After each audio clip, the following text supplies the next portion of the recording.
All right. Hello again, Avengers, and welcome to another exciting Daily December vlog. This is Daily December Day 11, and today we're going to be finishing our look into the history of tabletop RPGs. If you have seen the other videos in this series, this is all kind of inspired by an interview that Stephen Colbert did. That very, very long story short, the guest mentioned GURPS. Stephen Colbert had no idea what GURPS was, and I was shocked. How could someone that claims to be as big a tabletop gamer as Stephen Colbert not know about GURPS? And I realized there are a lot of people, because of how popular tabletop RPGs have gotten over the past decade and a half, there are a lot of people that have no idea where the hobby came from, some of the kind of big movers and shakers throughout the years. And so that's what this whole series has been about. Today, we are going to go and to talk about the games published from 2020 all the way up to now. And I've got to say, probably one of the most interesting things about the 2020s in tabletop RPGs thus far, because we're only halfway through it. We're technically not even halfway. Is, again, when you look at like the 70s and 80s, you really had kind of the same thing going on. A lot of dungeon crawling, a lot of things that looked very similar to D&D, but would have like a little bit of a different flavor. Tons of tables to roll on. You get to the 90s, and you start seeing a little bit more of a variety where there are more role-play focused games, and there's more kind of combat focused games. You get to the 2000s, and you start seeing the rise of significantly more indie games. And the 2010, the 2010s were dominated by things like Powered by the Apocalypse, and the things like that, and Lasers and Feelings, where people were just taking other systems with permission and creating their own games on the top of it. When we get to the 2020s, because so much has been done, I think really one of the defining aspects of the 2020s in tabletop RPGs is just how much people tried to go as far away from the norm as physically possible and try to do something completely different. And really, I think the best example of that is the first thing, the first TTRPG that I wanted to talk about in the 2020s, which is Alice is Missing. If you've never heard of Alice is Missing, you're missing out, pun intended. Alice is, we're going to try this one more time. Alice is Missing is actually a relatively simple premise. There's a character named Alice. She goes missing, and the player characters all have to try and figure out where she went. The thing that makes Alice is Missing so different is Alice is Missing is played silently. No one says anything, and it is done entirely through text messages. It is remarkably difficult to kind of explain how everything works. I believe I actually own... I'm going to look here before I say the wrong thing. I believe I actually own the system. Yeah, I do own this system, and I've looked through the core rule book before, but the very basics of it is it's kind of a kind of whodunit mystery style thing, and the whole point of everything is to figure out what happened to Alice, and again it's all done through text messaging. It's really weird. But it's definitely, there's nothing on the market like Alice is Missing. If I remember correctly, yeah, it won the Gold Annie Awards for Best Game, Best Rules, and Product of the Year.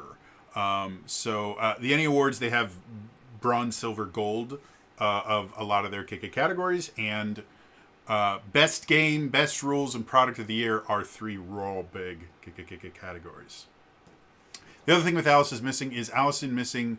We're going to try this again. Alice is Missing is a one-shot style or focused game. You don't really have campaigns in Alice is Missing. Every time you play the game, you start a brand new scenario involving what happened to Alice. So that's another thing that, again, even looking at the kind of smaller base tabletop RPGs, other than maybe like Lasers and Feelings, most tabletop RPGs for the past 50 years have been focused on multi-session campaigns. They may be campaigns that only last for a month or 6 months or something like that, or there'll be something like D&D where people, there are some people that are playing the same game that they were playing 30 or 40 years ago. But Alice is Missing is specifically focused on the idea of, no, every time you sit down to play this game, it's a brand new game, brand new characters, everything like that. So, yeah, really, really fascinating. And again, I think it really is kind of typical, it's a good example of the mindset of a lot of game designers in the 2020s that are making new things. Again, 2024, RPGs have existed for 50 years. And so anyone that's making something new 50 years a little later has got to do something kind of interesting. And Alice is Missing definitely does that. So, moving on.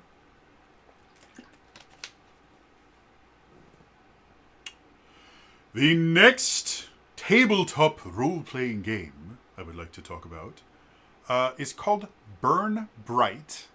And the reason I want to talk about it is not because it was hugely influential in the tabletop space. It actually was a bit of a flash in the pan. Came out in 2020. Not a whole lot of people played it, but the interesting thing about Burn Bright was designed by Roll20 specifically to be played on Roll20. It is the first and, to my knowledge, only tabletop RPG that was designed specifically for integration with a virtual tabletop. Now, Roll20 at the time, if I remember correctly, Roll20 had been doing kind of stuff like this before. Like I said, at one point they actually had an in-house dungeon master that would stream RPGs on their Twitch channel. His name is Ed Kobil, and we know what happened there.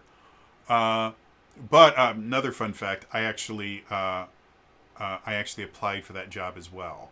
For some bizarre reason, they didn't choose me.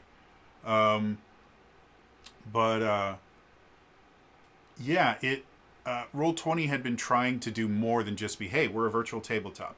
And they still are. They're still trying to integrate with things. They recently purchased Demiplane so that they can kind of integrate with Demiplane and all the little, nexuses that they have there. Burn Bright in and of itself was a really bold idea. This was the official Roll20 tabletop RPG. You can still purchase it. It's not like the game is gone. Just nobody really plays it. And the system itself is interesting to say the least. It's a skill-based system, so there are no classes or anything. I think there's 18 different skills. And kind of like how I described like the Essence 20 system, where you're kind of expected to kind of negotiate your roles. Well, they call it justifying. You technically can use any skill for any check. You just need to be able to justify it. And I'm actually a huge believer and supporter of games that operate like that.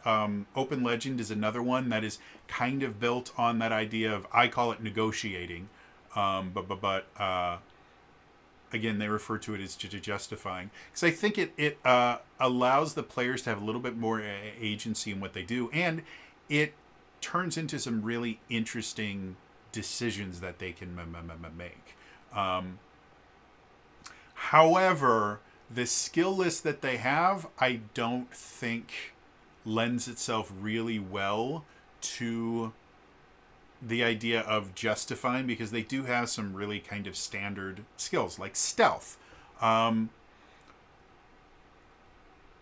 are a lot of situations where stealth is going to be really useful.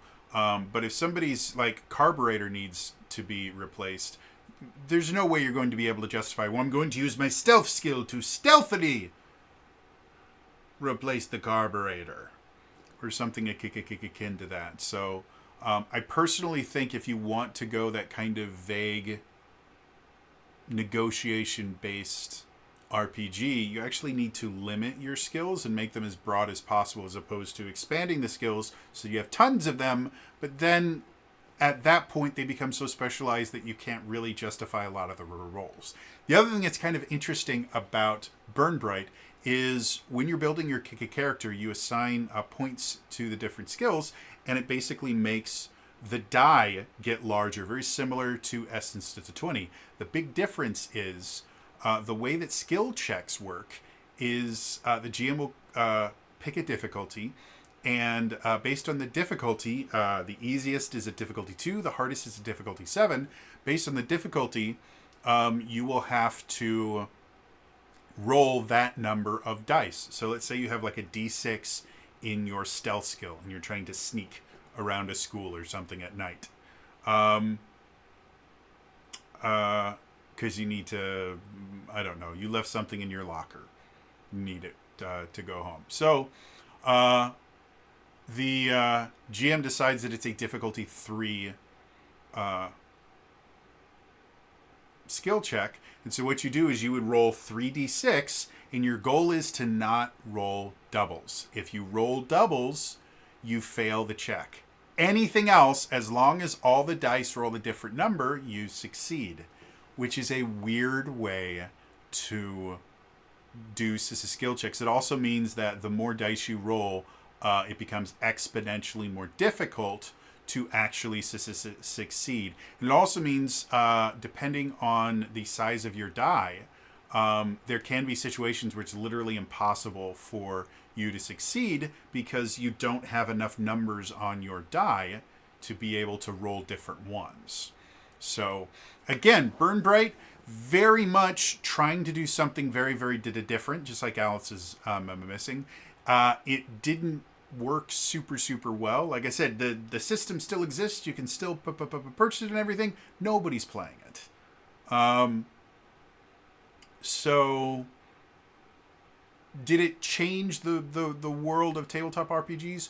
No, but it is something brand spanking new that no one else has tried to do. I mean, when you look at the major virtual tabletops, Roll20 is the only one that has their own custom tabletop RPG. None of the other ones have even attempted that.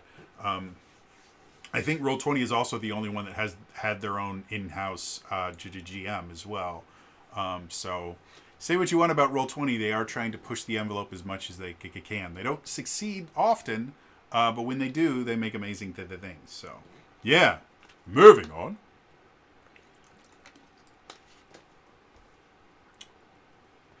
The next tabletop RPG that came out in 2020 is called Mork Borg. Mork Borg is a heavy metal music inspired tabletop RPG, and if that sounds like a trip, it's because it is.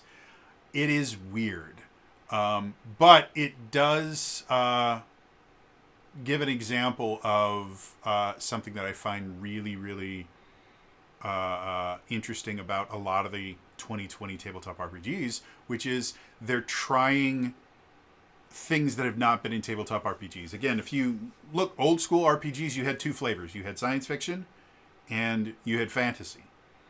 And you could even simplify that even more. You had Lord of the Rings and you had Star Trek or Star Wars. Like, those were your choices back then.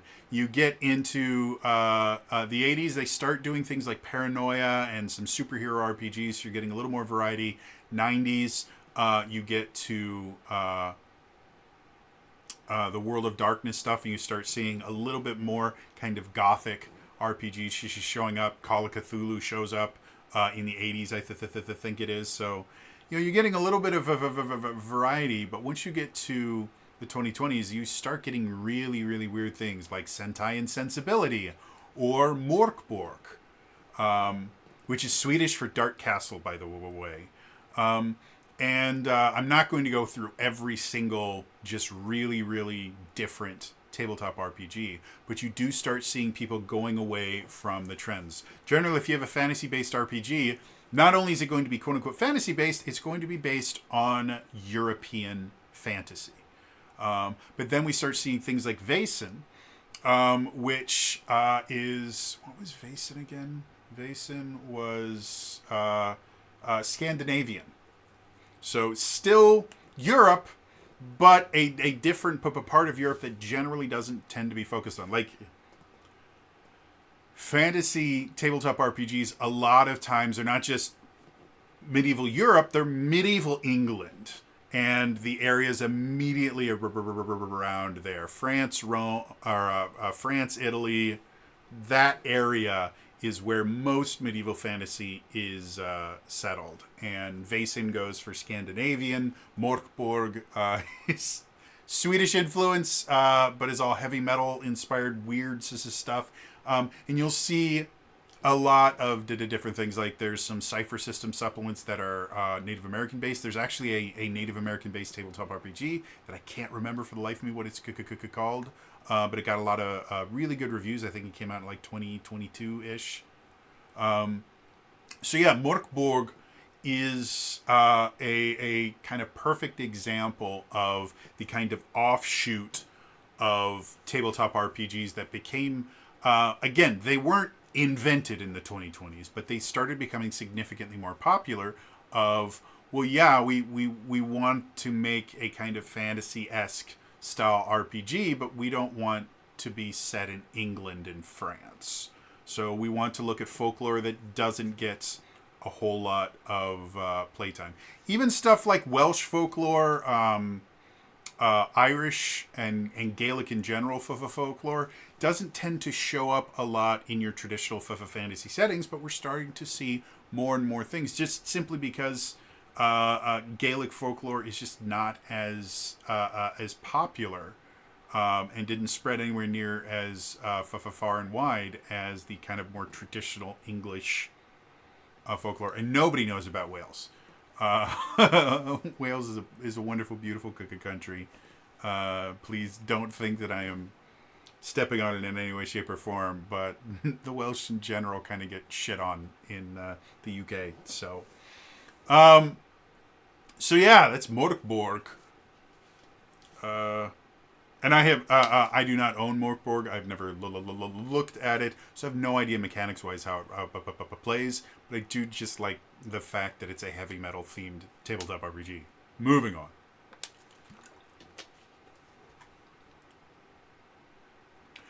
The next tabletop RPG we will be talking about came out in 2021 by Evil Hat Productions. And it is Thirsty Sword Lesbians. This is another one that Thirsty Sword Lesbians, in addition to kind of being an example of the kind of alternative aspect of the tabletop RPGs that became really, really popular in the 2020s. Started kind of showing up in the 2010s, but popularity exploded. Thirsty Sword Lesbians is probably the biggest reason why it became as big as it is. It's used a modified version of Powered by the Apocalypse. So again, Powered by the Apocalypse keeps coming back. But it again was basically created by people going, you know what? I want to tell a very specific type of story, and there really isn't a tabletop RPG that will let me do that. Um,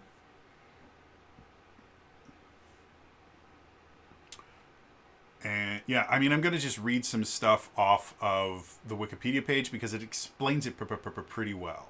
Um, April Kit Walsh was the developer, and it was illustrated by Kanisha Bryant.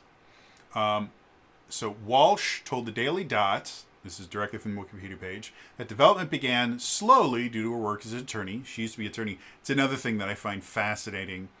The fact that a lawyer wrote a tabletop RPG both makes perfect sense to me and also terrifies me at the exact same time. But anyway, due to her work as an attorney, the development of the game was inspired partially from queer fan fiction, where LGBTQ writers can explore the feelings that never get represented by legacy media cartels. And then in another interview, Wall stated that the closest game inspirations for thirsty sword lesbians were the indie role-playing games The Watch, Monster Hearts, and Masks, as each of them did something neat in using mechanics to evoke feelings, and I wanted to adapt those elements and build on them. I also adore the cadence of narrative downbeats from low rolls and upbeats, or mixed beats from higher rolls, being able to focus on the mechanics, being able to focus the mechanics on the narrative rather than on tasks or simulation is a design tool I really appreciate, and so the randomness of the dice to help tell stories that can surprise you. So the basics of this, and it's another thing that I find really, really interesting.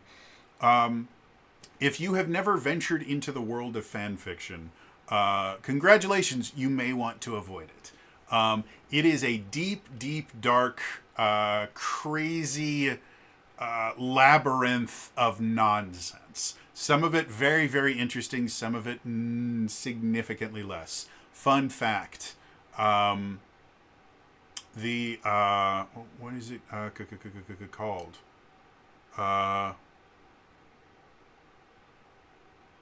50 Shades of Grey. 50 Shades of Grey was a Twilight fanfic that they just changed the names in a few of the situations to turn it into its own book. It's one of the reasons why it's not particularly well written, but that's a whole nother issue.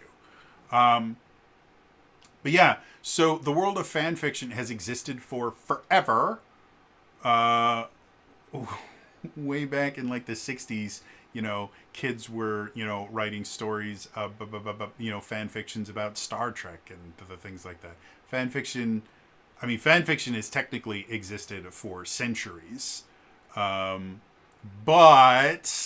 the official term and, the idea of being able to kind of share these fan fictions with other fans through the internet and things like that, that was mostly kind of in the 90s, the thing.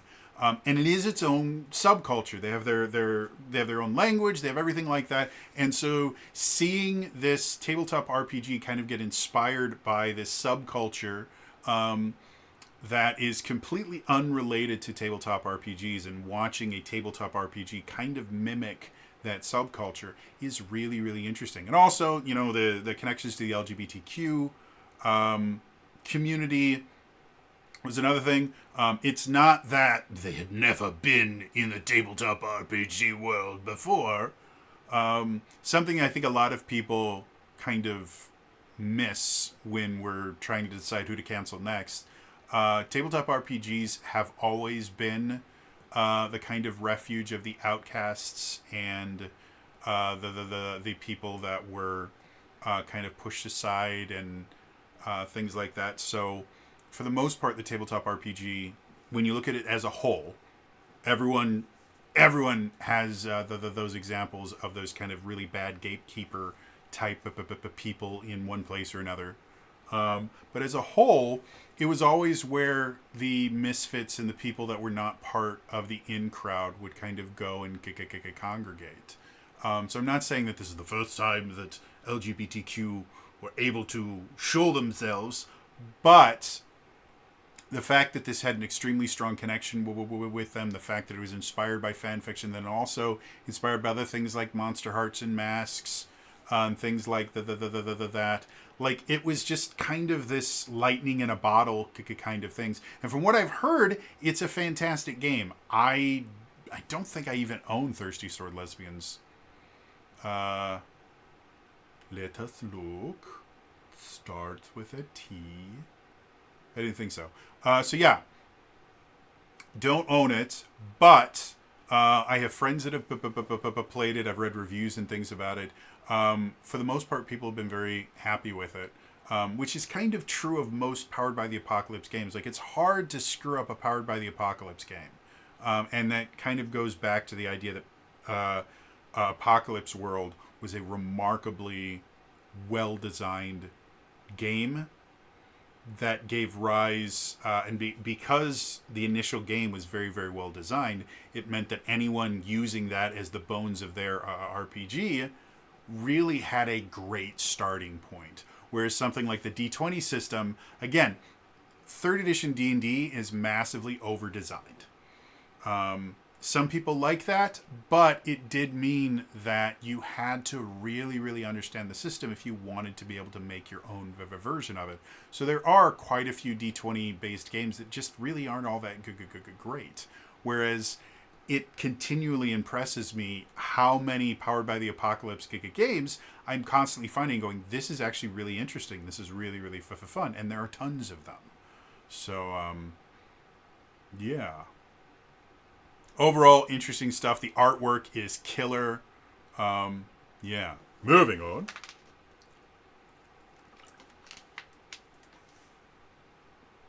The next tabletop RPG we're going to be talking about, I am upset about because where I've been getting all these RPGs, there is a Wikipedia page called List of Tabletop Role-Playing Games.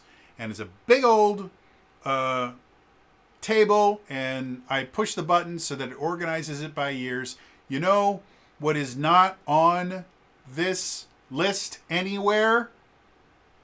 The Power Rangers role-playing game came out in 2022. We have to talk about the Power Rangers role-playing game for a number of reasons. One, I'm a huge Power Rangers fan, and this is my video, so I get to talk about the games that I want.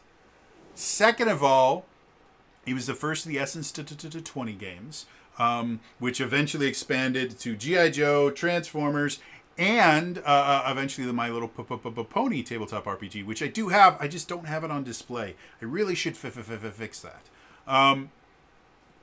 So the Essence 20 system in and of itself is a fantastic example of the idea of 2020 RPGs in general.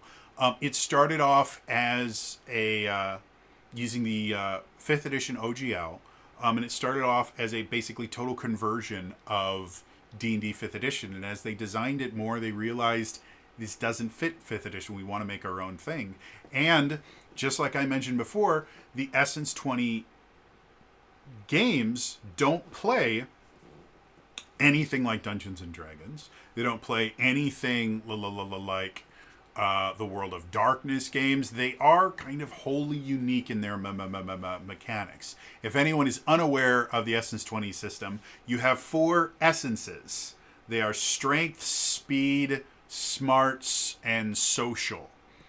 I'm really, really proud that I was able to remember all of those. And under each one of those, there's a number of skills. Like under the speed, there's a targeting skill. When you create your character, you put points into each one of those 4 essences, and then for each point you put into the essences, you can invest in one of the skills underneath that essence. And investing in the skill, what it does is it increases your skill die that you use when you roll that skill by 1 point. Starts as a D2, D4, D6, D8, D10, D12. And so the way that Essence 20 rolls work is you roll a D20, you add your skill die to it, you see if you beat the roll. So it does have some things in similar that are similar to like Dungeons and Dragons and the rest of the kind of D20 based RPGs. You roll a D20, add something to it, and that's how you figure out if you succeed. Basic, simple. It's not a dice pool style game like World of Darkness. It's your standard D20 plus something. But the way that the skills work, and things like specializations, where if you do a specialization, you roll all of the dice, not just the die that you currently have unlocked. You roll everyone under that, and then just take the highest one. And it makes for a very, very different game. It makes for a negotiation based game, because your specializations, there's no set list of specializations. You can just go, well, I'm going to specialize in targeting, but my specialization is going to be targeting flowers. I am very good at targeting flowers. And then when you're making a roll, you can go, well, could I use my targeting flowers since there is a flower involved in this? It's a very negotiation-based TTRPG. And it's an absolute blast to play. I ran I think it was my first full mini campaign for Daily December, was a Power Rangers tabletop RPG. I still hold it very, very near and dear to my heart. Got to play with a lot of wonderful, amazing people. Yeah, Essence 20. And now they did succeed on their Kickstarter. They are developing a Welcome to Night Vale tabletop RPG that we just got an update for recently, because I 100% backed it. And I think something is happening with the Night Vale RPG. I couldn't tell you what it is. I think they were just telling us to figure out or finish our our backer kit surveys so that they know where to send shit. Yeah, super, super cool stuff. Anyway, moving on.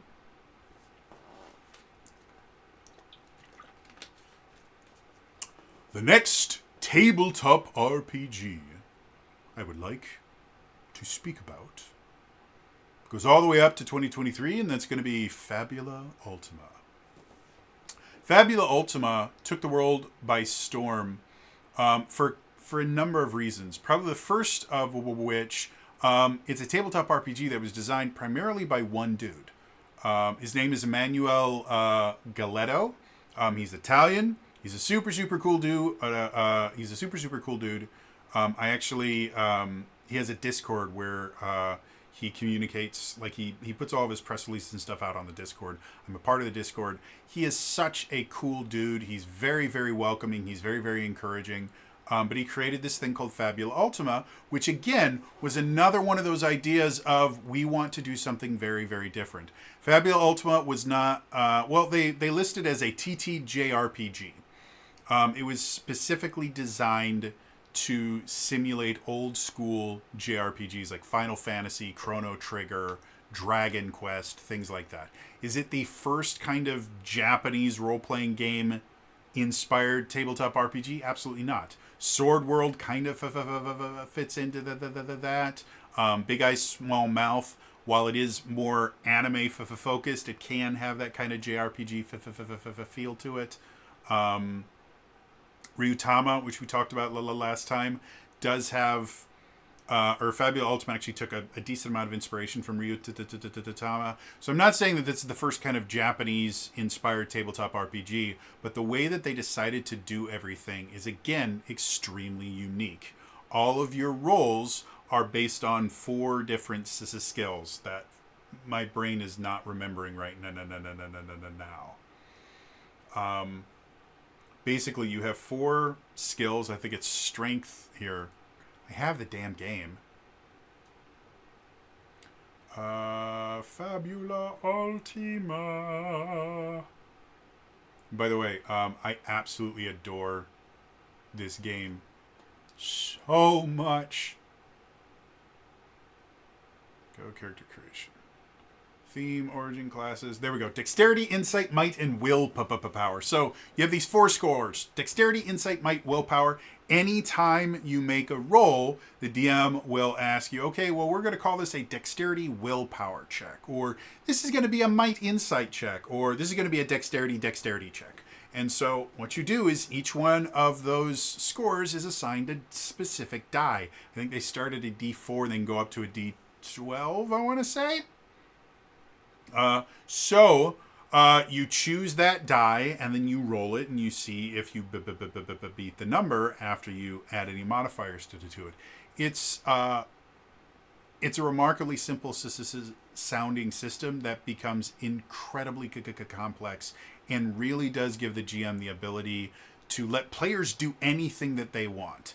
Normally, if you do something like in D&D, D&D 5th edition, you have a set limit of skills, and so if a player wants to do something weird, like, you know what, I want to use my shield as a point of leverage to try and flip this table up and smack the dude on the other side of the table with it.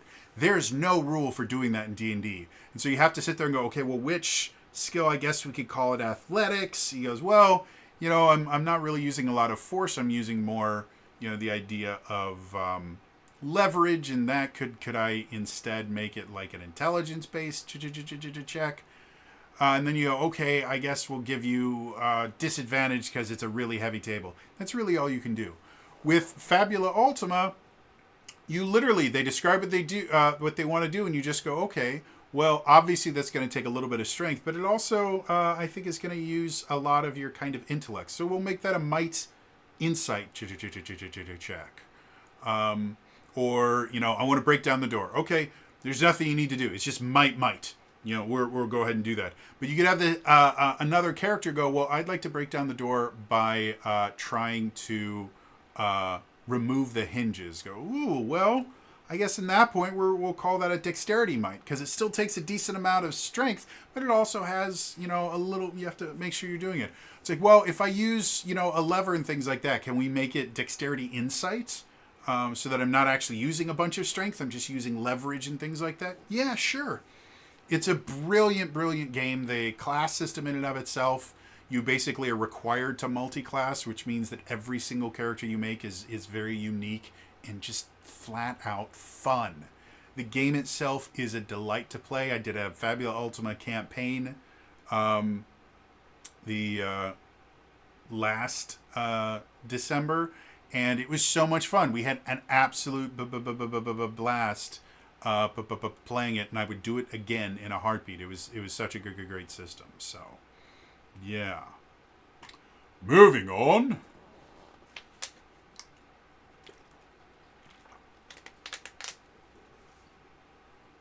The final tabletop RPG that I would like to talk about is Shadowdark. Shadowdark is an old school Renaissance version of 5th edition. I do not own Shadowdark, so I don't know how much they changed from 5th edition, but the old school Renaissance aspect of it is built around the idea of dungeon crawling and things like that. And we talked in the last video about the idea of the old school Renaissance, where early tabletop RPGs were mostly about the action. They were mostly about, you go into the dungeon, you kill things, you find treasure, you could come back. To the point where I think it's basic D&D, your experience is based on the treasure that you bring back. You know, that's what tabletop RPGs were in the 70s and 80s. Now, in the 2010s, 2020's, tabletop RPGs are significantly more focused on the stories that you're telling. Again, Alice is Missing is a very narrative focused tabletop RPG, so much so that it's done entirely through text messages. Morkborg is about the weird zany world of heavy metal albums and the artwork that existed for it. Thirsty Sword Lesbians is kind of based on the idea of fan fiction and stuff like that. Everything is about stories now, and Shadowdark is just another example of that. No, I understand that everybody else likes this stuff, but I want my old school dungeon crawling stuff, and so that's what they made. It was insanely popular at the 2024 Annie Awards. It got gold medals for Product of the Year, Best Game, Best Layout and Design, and Best Rules, which are big deals at the NEO awards. So yeah, it's that kind of thing that the further away we get from the inception, the more often we start going back to the inception of tabletop RPGs. You know, as much as, yes, we're constantly moving forward, we're doing weird things like Thirsty Sword Lesbians and Morkborg and all those other things. And yet just last year, they released a supplement that created a way for 5th edition adjacent players to go back to the old school dungeon crawls of the 70s and 80s. And I think that's the most amazing thing about studying the kind of history of tabletop RPGs in general, is how often things will change, and yet there will always be people that go, no, I still like the old way. And while, yes, you will always have those people who's like, oh, man, tabletop RPGs have sucked ever since 2nd edition D&D. There's no reason to update from 1st edition. That was the best version and everything else is just worse. Yeah, there's always going to be those people. But there are significantly more people that, instead of just shitting on everything else, will go, hey, that's really cool, I'm glad you found something. This is the way that I like to play, and I will always have a fond spot in my heart for this particular style of play, and so this is the way that I'm going to continue playing, because it's fun for me. So yeah, I hope everybody that's been watching this has enjoyed this little delve into the history of tabletop RPGs. It was an absolute blast for me. I learned a lot of things that I didn't know, and I thought I had a pretty good grip on the tabletop RPG history world. Fun fact, you start doing game design, it is absolutely in your best interest to start learning tabletop RPG history, because you can look and see all the mistakes that other people made and avoid making them. Very, very nice. But yeah. So for you guys, first of all, just like every single one, did I miss a big game in the 2020s that you think I should have mentioned because it was really, really big, or you think that it's going to inspire people to do all these other cool things like the Marvel Multiverse TTRPG or something like that? Let me know in the comments down below. And is there just a tabletop RPG that you love that I never mentioned anywhere in this series? Whether or not it was groundbreaking, whether or not you were the only person that still plays it in the world, let me know in the comments down below. Otherwise, again, that's going to be all for me today, and I will see you guys next time. All right? Bye-bye.